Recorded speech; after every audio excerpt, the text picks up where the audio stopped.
Hi, welcome to road.cc. I'm Dave. I'm Liam. And in our last video, we were racing bikes up Cheddar Gorge. Yeah. And I had a lovely e-bike and I beat Liam by a minute. Yeah, I was on my nice lightweight climbing bike, and some of you guys in the comments put it to us.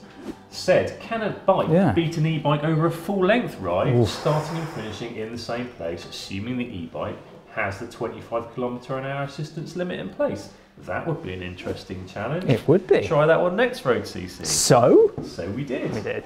That's why we're here in Cheddar Gorge to do another loop.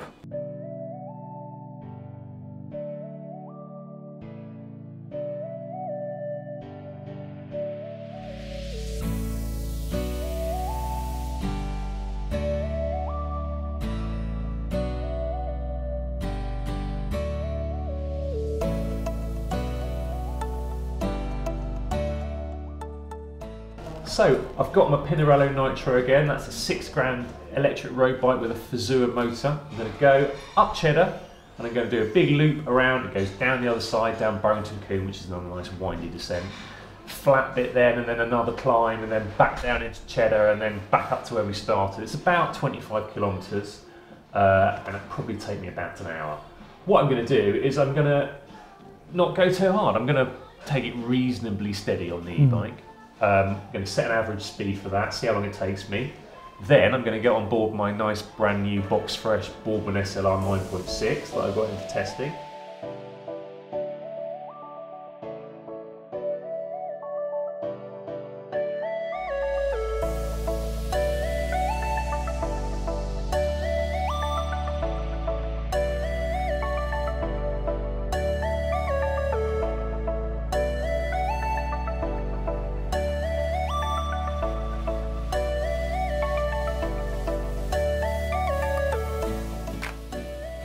And I'm going to try and do exactly the same time on that. I reckon that's going to hurt.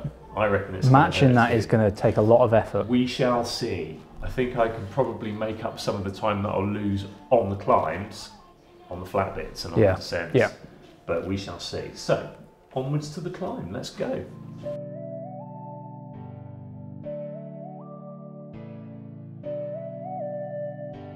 This is going to be hard.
Relax.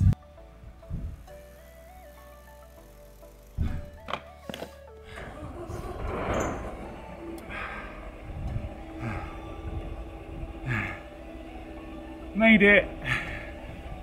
So Liam, I went out on my e-bike and I did the big loop, which is 25.5 kilometres with 460 metres of climbing. So not an easy loop. And I did it in 54 minutes, an average of 28 kilometres an hour. So above the actual assistance limit of the bike. Quite a lot of that's flat, and you can actually roll along on the flat on an electric road bike quite a way above the assistance limit of 25 kilometres an hour. So it doesn't restrict you downhill either, does it? Restrict you. In fact, it helps because there's a bit of extra weight for the old gravity.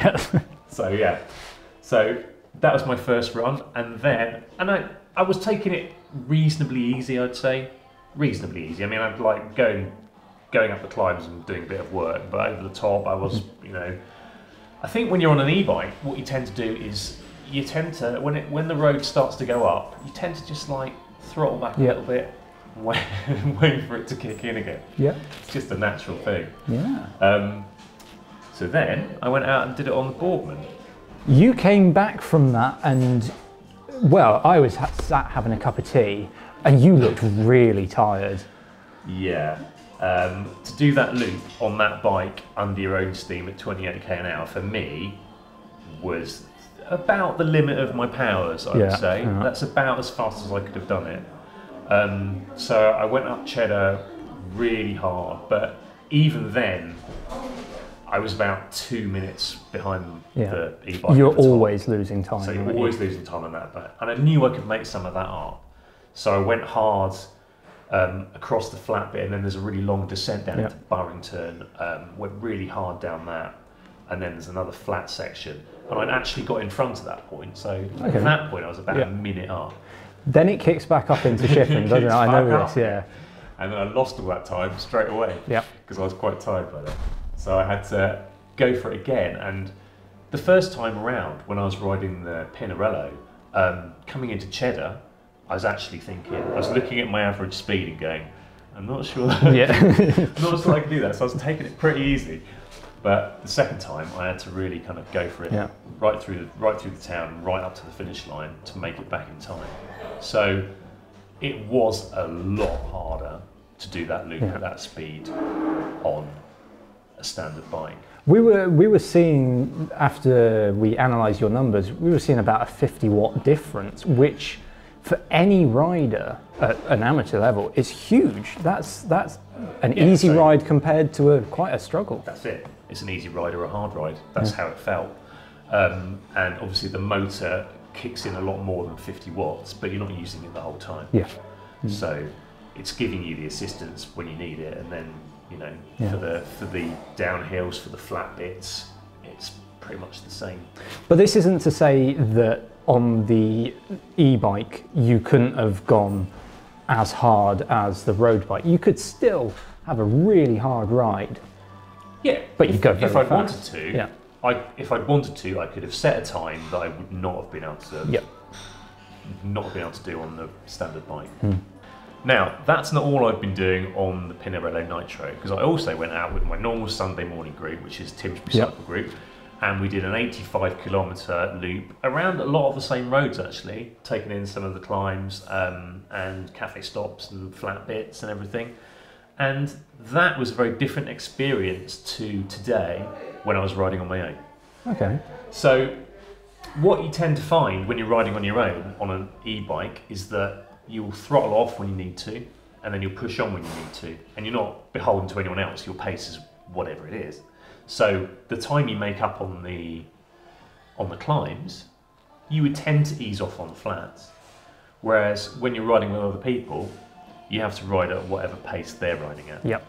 So on the climbs, I found that I was throttling back quite a lot and staying in the group. And then obviously you're regrouping at the top anyway, because the ride will break up. And on the flat, I was finding that I was having to ride a lot faster in a group than I would if I was on an e-bike on my own.